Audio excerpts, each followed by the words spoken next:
thereof, Wisteria grabbing the early lead. It's Wisteria leading the field, followed by Da Vinci on the outside. Money Money, Batang Tundo, Almarley, Cutting Edge, and Chariot of Fire is bringing up the rear. And heading for the back stretch, entry number 1, Wisteria leading the field, followed by Da Vinci in second. And running in third is the favorite Money Money, Batang Tundo on the outside. And by the rail, Almarley in between horses, Chariot of Fire, Cutting Edge on the outside.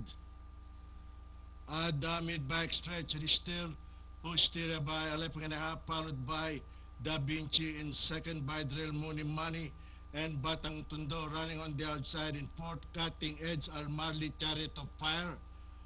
Nearing the far turn, Wisteria in the lead by half a length, followed by Money Money, by the rail, Batang Tundo now moving up on the farther outside.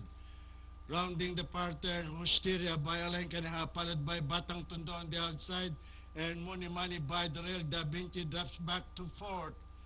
The last bend for home, it is still Wisteria by 2 lengths, followed by Batang Tundo, and Money Money remains in third. The top of the stretch is still Wisteria in the lead. Wisteria, Batang Tundo, Money Money moving up by the rail, but it's still Wisteria in the lead, followed by Batang Tundo on the outside. Wisteria by the rail, Batang Tundo on the outside. Batang Tundo now moving up on the outside. Wisteria by the rail, and Money Money on the farther outside.